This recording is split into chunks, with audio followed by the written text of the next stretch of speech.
Bienvenue à vous, si vous venez de nous rejoindre, vous êtes sur Al24 News pour votre émission Hebdo Show Algérien. On poursuit avec cette deuxième partie et pour cette deuxième partie, nous avons le plaisir d'accueillir avec nous un invité de marque qui n'est autre que monsieur Benjamin Stora, historien français de renom, auteur d'une trentaine d'ouvrages sur l'Algérie, le Maghreb et la guerre de libération algérienne. Monsieur Stora, bonsoir.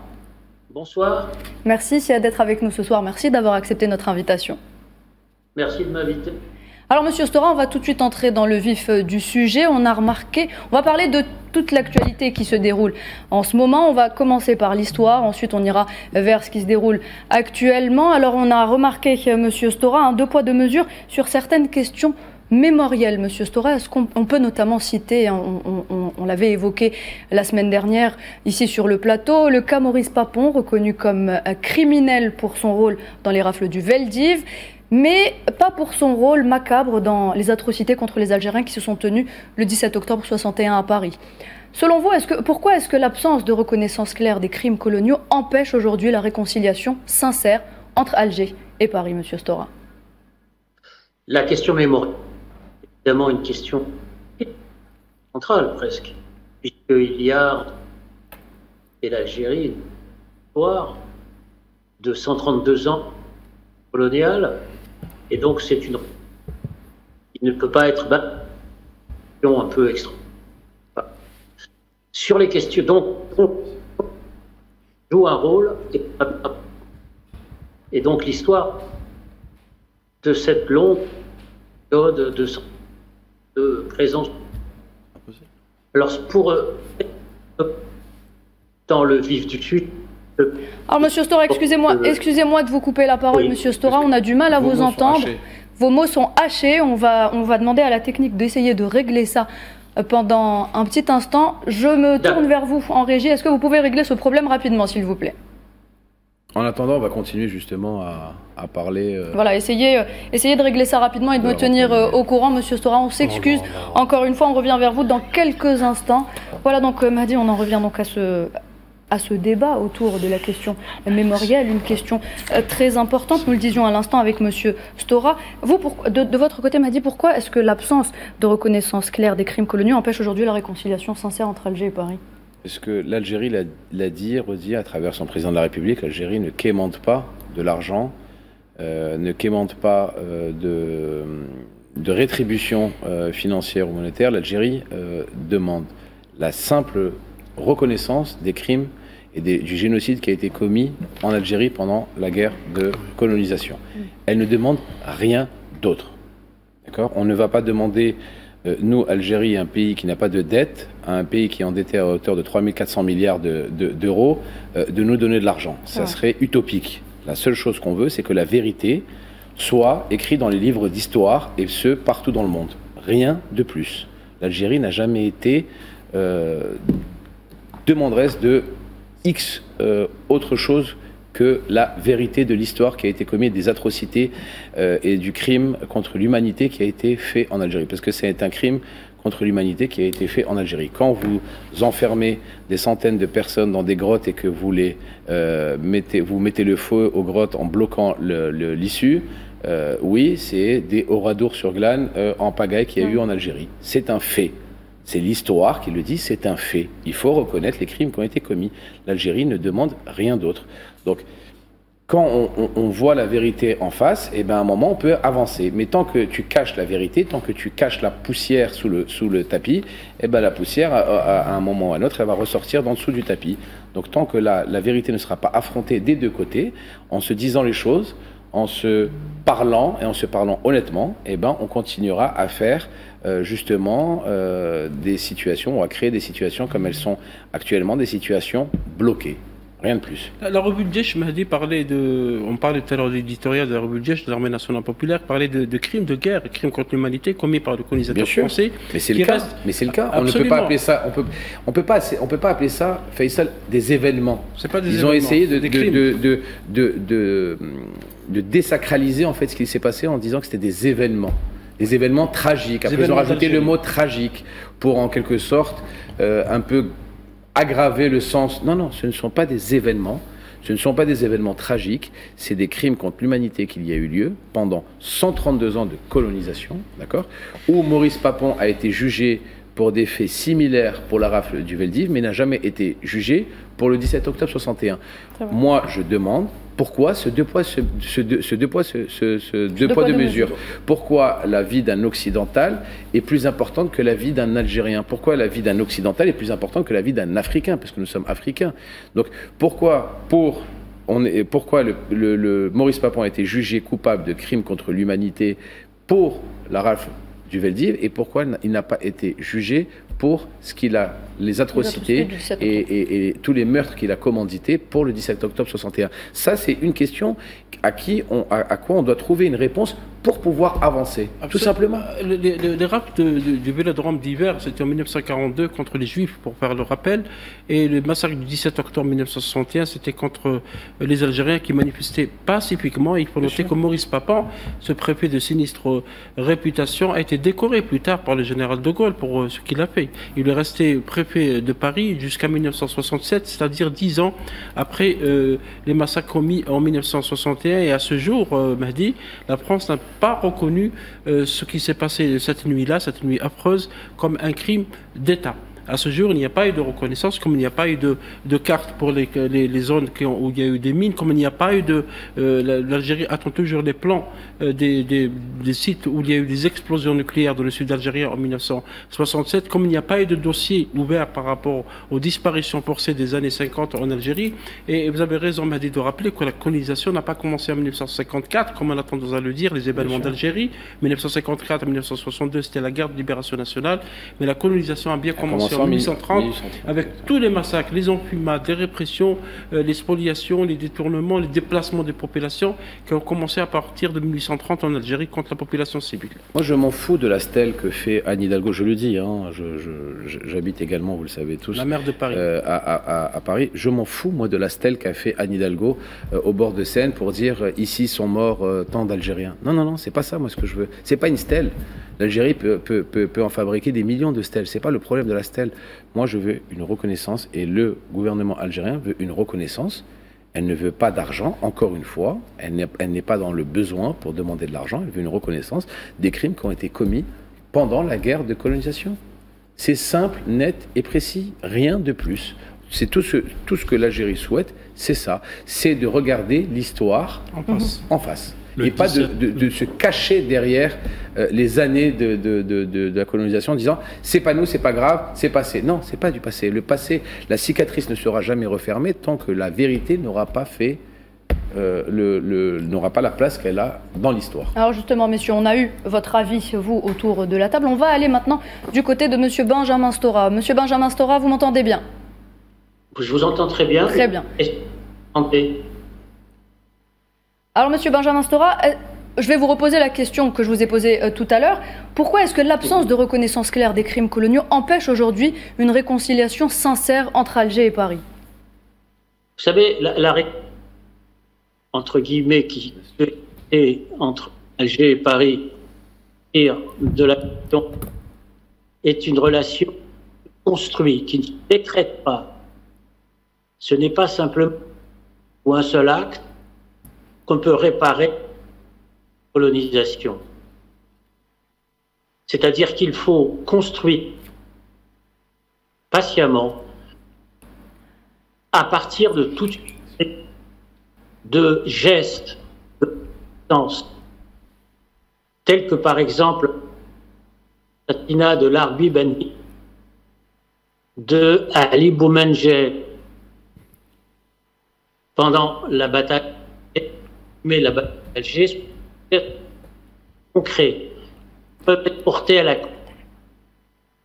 de l'ensemble de la jeunesse en France qui ignore l'aspect le plus terrible de la et la question, à mon sens, c'est par la fin. Monsieur Stora, excusez-moi de vous couper encore la parole, encore une fois, c'est votre connexion qui a un problème. On va vous appeler tout de suite au téléphone, on n'aura pas l'image malheureusement, mais on vous aura au moins au téléphone et on pourra avoir votre témoignage par rapport à toute cette question mémorielle qui nous importe tous. Monsieur Benjamin Stora qui a fait un travail exceptionnel avec son homologue algérien par rapport justement à la véritable histoire de la guerre d'Algérie et qui a été très décrié par la fachosphère en disant qu'il avait un parti pris pour l'Algérie.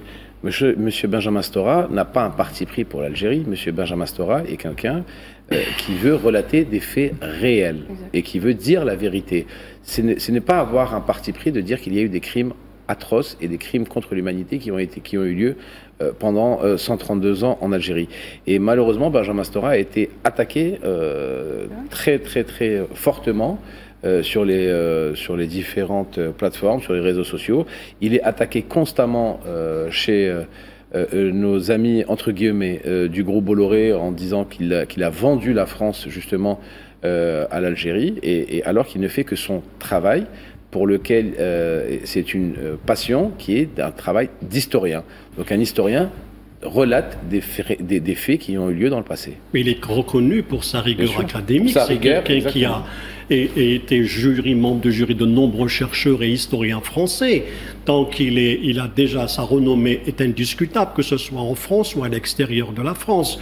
Lorsqu'on évoque la colonisation, donc on revient sur c'est quelqu'un qui a non seulement était objectif, mais en même temps qui a rétabli les faits. Et c'est cela que la France fachosphère et la France raciste qui refuse, comme elle refuse de reconnaître tous les crimes qu'elle a commis en Algérie. Nous avons toujours dit que le colonialisme est un crime qui est impardonnable du moment que c'est un crime, c'est ce qu'on appelle le crime des crimes, c'est la matrice de tous les crimes. On a évoqué le 17 octobre. Le 17 octobre a été une décision politique, c'est-à-dire Papon n'a pas agi seul.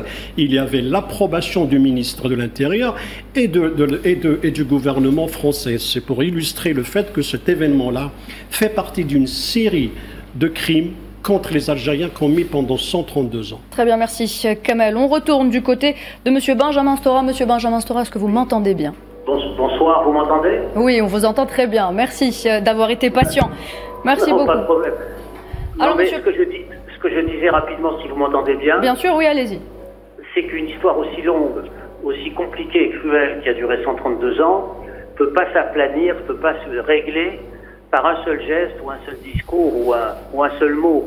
C'est tout un travail qui a commencé à être fait d'ailleurs, c'est un processus en fait, qui a commencé à être fait notamment lorsqu'a été mis en place une commission mixte des historiens français, des historiens algériens, d'ailleurs à l'initiative du président de la République algérienne, Abdelmajid Tebboune, qui avait, disons, lancé cette idée de commencer un travail, non pas par sa fin, c'est-à-dire la guerre qu'on appelle la guerre d'Algérie en France, la guerre de libération en Algérie, mais commencer par le début, c'est-à-dire par le 19e siècle, c'est-à-dire la pénétration coloniale. Et cette première guerre d'Algérie, pourrait-on dire, a duré 50 ans. Ça a été une guerre absolument terrible et qui est totalement passée sous silence dans les manuels scolaires en France et dans la connaissance, disons, qu'on peut avoir de cette histoire algérienne, de sorte que à travers cette méconnaissance, eh bien, on arrive directement à la fin de l'histoire qui devient incompréhensible. Or, le démarrage, c'est quand même la pénétration coloniale, la dépossession foncière, naturellement les massacres. Je ne vais pas ici faire la liste, on n'a pas le temps, mais jusqu'à ce qui s'est passé en 1845, en 1852, la Rouape, etc. Enfin, il y a eu toute une série comme ça de massacres qui ont été commis dans et par la pénétration coloniale, à quoi il faut ajouter un aspect, c'est le problème de la dépossession identitaire, c'est-à-dire le problème de la relégation de la langue, ça c'est très important, et la dépossession des terres, c'est-à-dire la confiscation des terres et naturellement l'installation d'une colonie de peuplement. C'est très exactement ce qui avait été tenté d'être fait à la même époque aux États-Unis, par exemple, lorsqu'il y a eu la colonisation européenne qui s'est installée et qui voulait se substituer, disons, à la population d'origine. Là, on a assisté tout au long du 19e siècle à ce processus-là. Et moi, ma tâche, que j'ai commencé, vous savez, il y a très longtemps, puisque j'ai commencé à travailler par mon mémoire de maîtrise en 1974, puis ma thèse sur Messali en 1978, et puis ensuite mon dictionnaire biographique des 600 militants du nationalisme algérien qui est sorti en 1985. Ma tâche à moi, c'est d'essayer de construire petit à petit, de reconstruire toute cette histoire pour essayer de faire en sorte qu'elle soit accessible au plus grand nombre, à l'intérieur de la société française et aussi, bien sûr, de la société algérienne. Et ce travail n'a pu être possible par le fait que j'ai travaillé aussi avec des historiens algériens. Je pense en particulier à mon ami malheureusement décédé, Abdelmajid Merdassi, qui était un grand frère pour moi, qui m'a beaucoup aidé dans les années 1980 à 90. Je pense bien sûr aux membres de la commission mixte, à M. Zeridi, à Mohamed El Corso, à d'autres historiens, y compris Mohamed Arbi, qui m'a aidé, et d'autres aussi acteurs algériens qui m'ont livré leurs témoignages, Ali Haroun jusqu'à Salah Bouchil, en passant par toute une série de responsables et de responsables algériens que j'ai bien connus, que j'ai fréquentés, tout au long de ces 50 années, parce que c'est 50 années de travail. Donc vous voyez, c'est un travail très long. Pardon. Vous voulez m'interrompre peut-être? Non, allez-y, continuez. Ah pardon.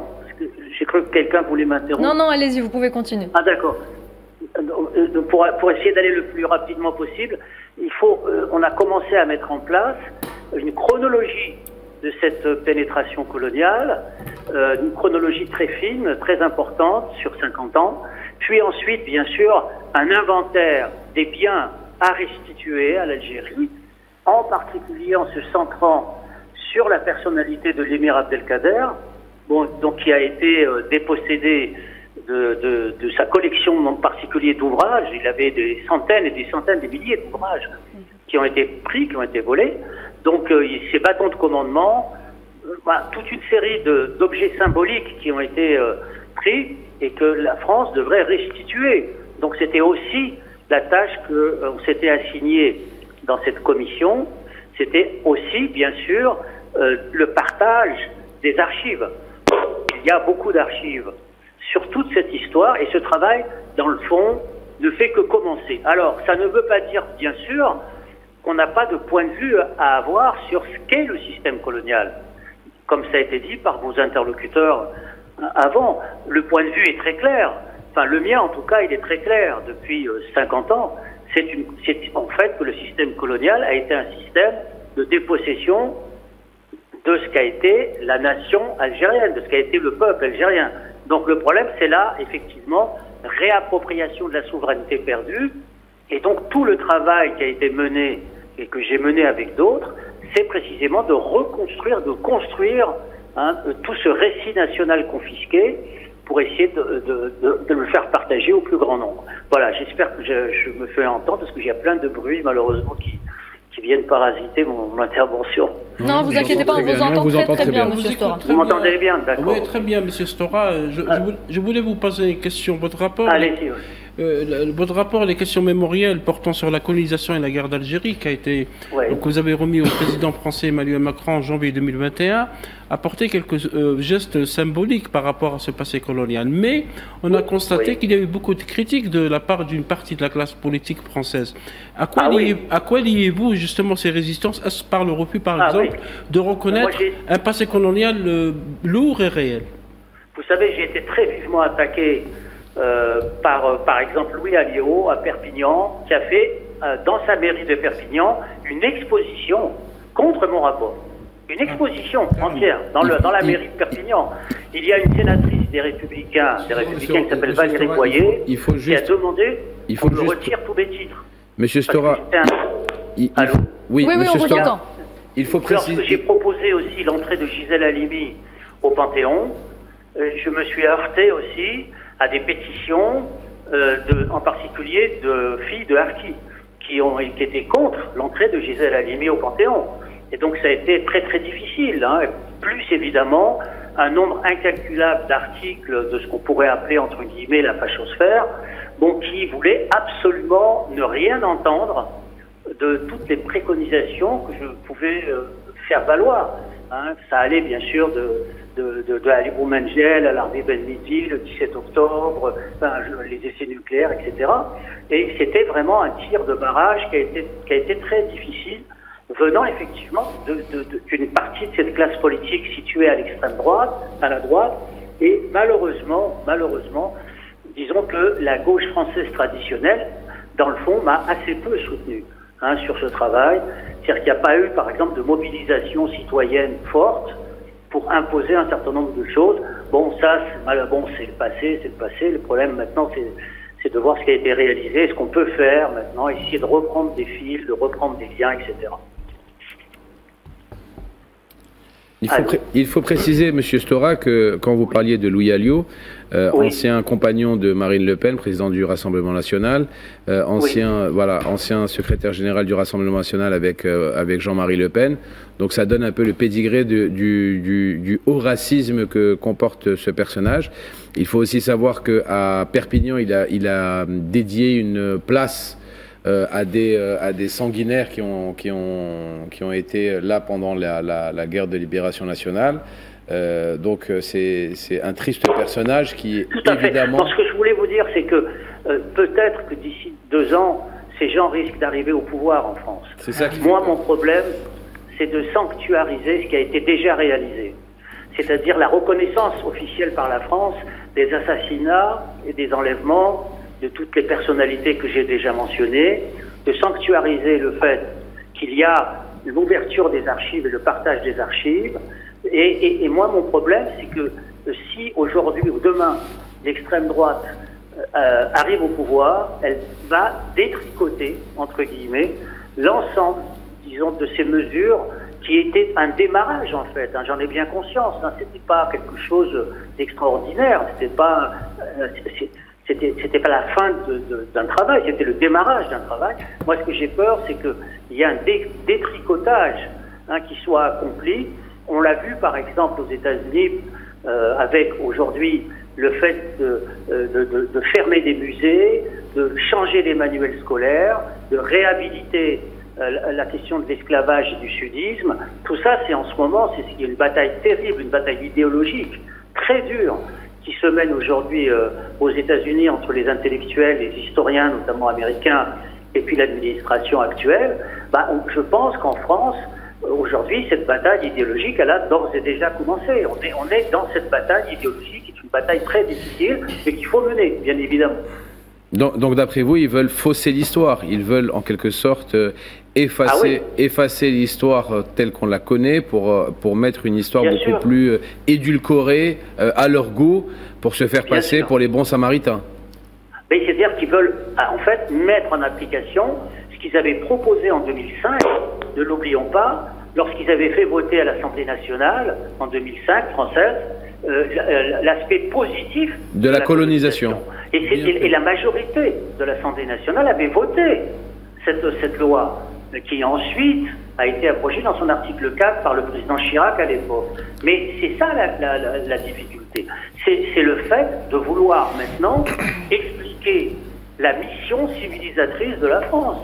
Donc c'est donc de réécrire effectivement toute une conception de l'histoire. Mais je dois ajouter quand même que dans la jeunesse aujourd'hui, en France en particulier, et bien sûr en Algérie, chez les intellectuels, dans la presse, etc., il y a quand même beaucoup de monde qui est mobilisé pour empêcher cette réécriture de l'histoire, pour faire en sorte qu'on puisse reconnaître les crimes qui ont été accomplis.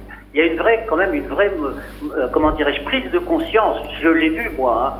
Je suis invité beaucoup en France à faire des conférences par les lycéens, dans les maisons de jeunes, etc. J'ai énormément fait de conférences autour de toutes ces mesures qui ont été prises. Ça veut dire, et beaucoup de monde à chaque fois, énormément de monde, des gens qui découvrent cette histoire. Et donc ça va pas être simple, la bataille, pour eux aussi.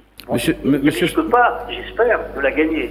Monsieur Stora, une question d'actualité. Quand vous voyez... Dernière question alors. Dernière question d'actualité. Quand vous voyez un ministre de l'Intérieur, en l'occurrence ex-ministre de l'Intérieur Bruno Retailleau, qui vous parle des bienfaits de la colonisation. Quand vous entendez le ministre des Transports Tabarot qui ne veut pas s'excuser de la colonisation, qui est un ministre actuel, Vous vous dites pas comme quoi il y a un problème, en plus Tabarot qui est fils d'un ancien sanguinaire de l'OAS à Oran. Vous vous dites pas qu'il y a un problème de casting des fois ou qu'on le fait pas exprès justement pour raviver les flammes justement des années noires? Bien sûr. Moi je pense qu'on a bien sûr qu'il y a des problèmes sur des itinéraires, des parcours, disons de gens qui à chaque fois qu'on fait en avant on fait un pas en avant sur la connaissance et la reconnaissance, parce qu'il y a aussi la connaissance, tout simplement. On l'a vu lorsque les Français ont découvert, après les propos de Jean-Michel Apathy, ce qu'avait été la réalité de la conquête coloniale. Et ça a été incroyable. Donc, il y a la connaissance. Mais il y a effectivement des gens en France qui sont au plus haut niveau de l'État, malheureusement, et qui ne reconnaissent pas, disons, cette histoire-là, qui ne veulent pas l'entendre. Qui disent aujourd'hui c'est du passé, tournons la page, oublions, etc. Et la question, disons, de l'oubli fabrique, la question de l'oubli, qui est la question du déni, fabrique précisément les revendications fortes, citoyennes, et j'allais presque dire identitaires aussi, qui existent dans une partie de la jeunesse aujourd'hui en France, qui sent bien que c'est pas la vraie histoire, que c'est pas ça la bonne histoire. Et donc ils vont avoir du mal quand même à imposer leur point de vue. Enfin, moi je reste optimiste. Vous savez, ça fait longtemps que je travaille sur cette histoire. Je reste quand même optimiste. On a quand même progressé quand même sur un certain nombre de choses. Monsieur Stora, justement, en matière de progression, j'ai une question très rapide et succincte, mais par contre, j'aimerais bien avoir votre réponse pragmatique par rapport aux faits d'actualité aujourd'hui, pour matcher entre l'histoire et l'histoire contemporaine aujourd'hui, notamment sur l'actualité de la classe politique française. Est-ce que la France est prête à réviser son roman national pour y intégrer l'épisode du colonialisme et les affres du colonialisme, notamment en Algérie? Honnêtement, c'est une question très difficile. Honnêtement, c'est-à-dire que vous avez raison de poser la question, c'est la vraie question. C'est comment ce qui a été accompli comme progrès mémoriel doit passer dans les manuels scolaires, donc dans le récit national. Et il n'y a pas ce passage. C'est ça le grand drame, c'est ça le grand enjeu. Le grand enjeu, c'est qu'aujourd'hui, dans les manuels scolaires en France, on reconnaisse le 17 octobre 61, comme on reconnaisse aussi ce qui s'est passé à La Roite en 1852, qu'on restitue, disons, et que ce soit indiqué par l'éducation nationale. C'est-à-dire que c'est ce passage-là qui est très difficile à faire, c'est une vraie bataille, bien entendu, et c'est un petit peu ça qui me fait peur dans les 2 prochaines années, sur la remise en question des pas qui ne sont pas très importants, mais ces pas quand même qui ont été accomplis et qui risquent d'être remis en question. Donc c'est une bataille en fait qui commence en fait fondamentalement. Voilà. Monsieur Stora, dernière question pour faire le tour de table.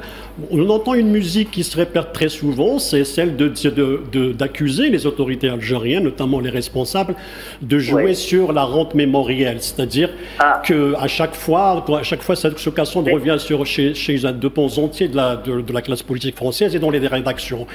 Alors pensez-vous, pourquoi interdire aux Algériens de s'exprimer sur une question alors que la résistance revient le plus souvent? C'est-à-dire quand en France on parle de la résistance, personne ne renchérit, personne ne fait le reproche, mais dès que les Algériens parlent de leur propre résistance et de leur colonialisme, on tire le foulard rouge.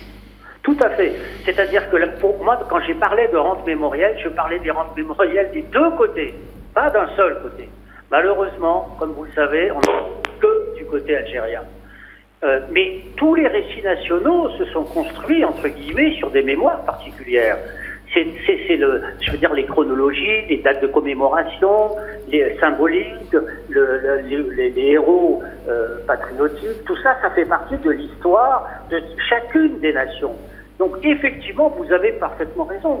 Pourquoi est-ce que la France, disons, s'autorise à commémorer de ces héros, de ces dates symboliques, etc., elle veut, entre guillemets, l'interdire aux autres. Et en d'autres termes, la vraie question, c'est la reconnaissance par la France du nationalisme algérien. C'est-à-dire du fait qu'il y a existé en Algérie des gens qui voulaient se séparer de la France. Et depuis très longtemps, enfin, je veux dire, c'est la non-reconnaissance d'un nationalisme différent du nationalisme français. Pour moi, c'est ça la véritable question. C'est le fait de reconnaître l'existence du nationalisme algérien. Voilà. Monsieur Benjamin Stora, une dernière question avant de vous laisser partir. Je sais que vous êtes très occupé. Est-ce qu'on peut, très rapidement, très brièvement, Monsieur Stora, est-ce qu'on peut aujourd'hui espérer une relation apaisée entre Alger et Paris? Bah écoutez, moi je l'espère, mais honnêtement, pour vous parler franchement, je pense que ce ne sera pas comme avant, parce qu'il y a eu un comment dirais-je là, un refroidissement quand même qu'on n'a pas connu depuis l'indépendance de l'Algérie. Et donc, bien sûr, la France et l'Algérie sont condamnés à s'entendre, hein, je veux dire, parce que évidemment, ils ont cette histoire commune, et puis aussi la géographie, hein, qui est très importante.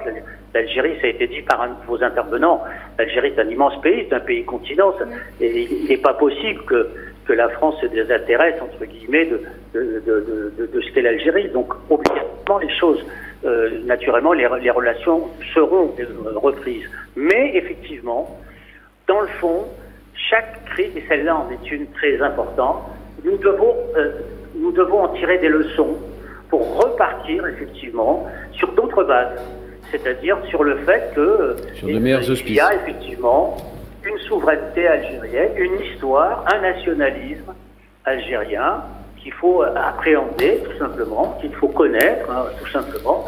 Et donc, j'allais presque dire que cette crise amène chacun à se redéfinir et à retrouver sa place de l'un par rapport à l'autre. Voilà. Monsieur Stora, vous avez présidé avec votre homologue algérien, Hassan Zredi, au moins à 5 reprises la commission mixte d'historiens algéro-français qui a été instituée, analysée en l'été 2022, 5 réunions, dont une à Constantine, votre ville natale. Des travaux ont avancé. Est-ce qu'un jour, les travaux de cette commission vont reprendre à la faveur probablement d'un réchauffement des relations entre les deux pays? J'espère. J'espère que les travaux reprendront, bien évidemment, parce que les travaux des historiens ont été littéralement percutés par, malheureusement, la politique. Et j'espère qu'on retrouvera le chemin, disons, du travail scientifique, du travail historique, qui est tout à fait nécessaire, notamment pour les jeunes générations, hein, qui ont besoin de connaître cette histoire. Donc j'espère vraiment qu'on va reprendre ce travail, mais ça, je ne peux pas donner de date ni rien, mais je l'espère profondément. Vous avez raison de le souligner, bien sûr. Merci en tout cas de votre honnêteté intellectuelle et de votre travail pour l'Algérie en tout cas. Merci beaucoup, Monsieur Stora. Merci d'avoir accepté d'être avec nous ce soir. Encore une fois, merci. Mesdames et messieurs, on revient dans quelques instants.